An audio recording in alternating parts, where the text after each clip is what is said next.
The 2-week Minecraft phase is exactly what's wrong with our generation, and let me explain why.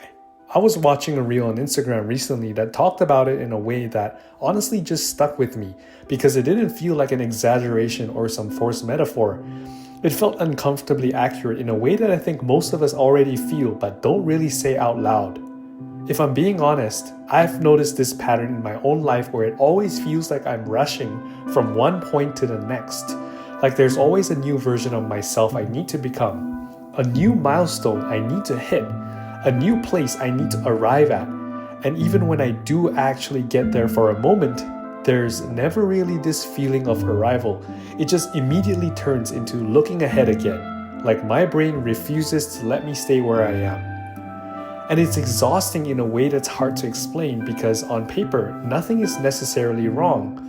I'm still moving forward, still doing things, still progressing in the way I'm supposed to. But internally, it feels like I'm constantly running this invisible race where I don't even fully know who I'm competing against. I just know I don't want to fall behind them.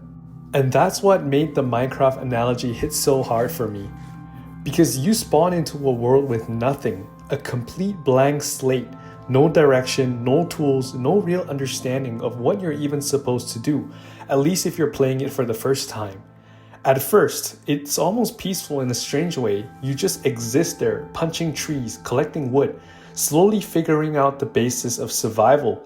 But even in that simplicity, there's already this subtle pressure forming because you know you're supposed to move forward, you know you're supposed to progress, you know that staying still really isn't an option.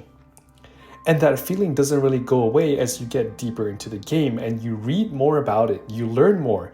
The game evolves because once you get your first tools, your first bit of iron, your first small sense of stability, your attention immediately shifts from surviving to optimizing, from understanding the world to trying to beat the world in the most efficient way possible.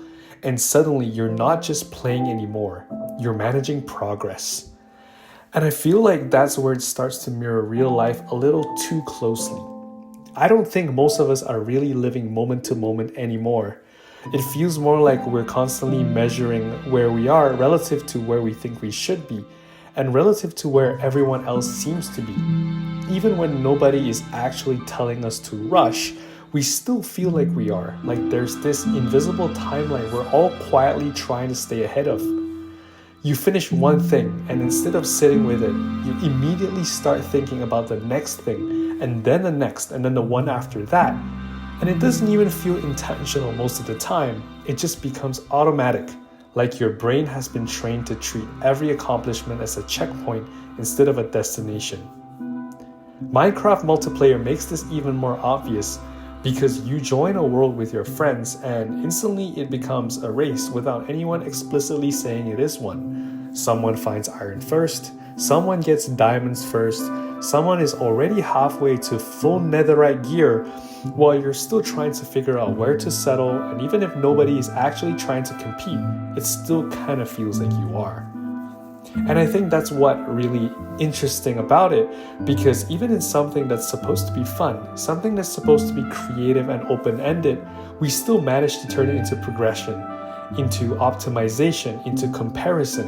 And I don't think that stays inside the game either. I think it leaks into how we start seeing everything else. Because life starts to feel the same. You see what other people are doing, where they are, what they've achieved, what stage they seem to be at. And even if they're not thinking about you at all, your brain still quietly adjusts your sense of timing based on them. Like you're trying to calibrate your own life against 1,000 or million different invisible reference points at once. And so you rush, not always physically, but mentally. You rush through decisions, through experiences, through phases of your life that probably deserve more time than you give them, because there's always this underlying fear that if you slow down, you'll fall behind, even though there isn't actually a clear finish line anywhere in sight.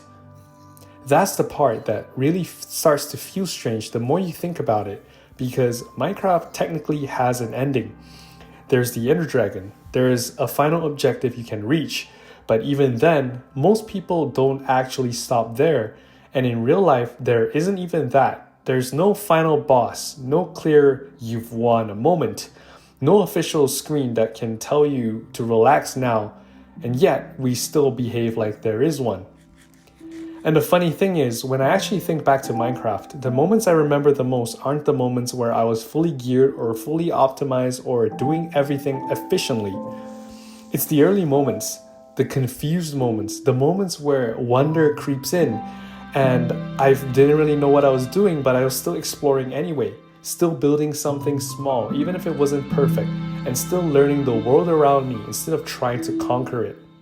Those are the moments where the world actually felt alive, not because I was progressing fast or itching to finish and conquer the end, but because I was actually present inside it.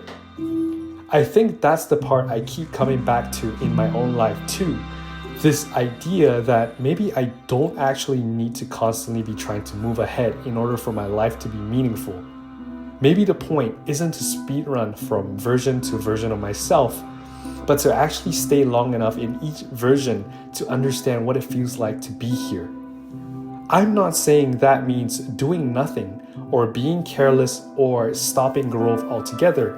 I think growth is still important. Progress still matters, but maybe it doesn't have to come from this constant urgency. Maybe it can come from curiosity instead, from actually paying attention to what's already in front of you rather than looking at what's next. Because there are no real rules saying we have to live like we're late to something. There's no timer ticking down that we can actually see, no system telling us we're behind in the way we feel like we are. It's just something we've collectively internalized without really questioning it. Maybe the alternative isn't to stop caring about progress, but to stop letting progress be the only thing that defines whether or not we feel okay in a moment. If you can get everything you thought you needed and still feel like something is missing, then maybe the thing that was missing wasn't more achievement. Maybe it was just time spent actually being inside your own life instead of constantly trying to get ahead of it. And I think that's what the 2-week Minecraft analogy really exposes in the end. Not that progression is bad, but that when it becomes the only way we know how to engage with the world, we stop noticing the world itself and we get caught up in trying to finish it as soon as possible. And maybe the real question isn't how fast we can get somewhere, but whether we can slow down long enough to actually notice and appreciate where we already are. Thanks for watching, Rardo, and I'll see you in the next video.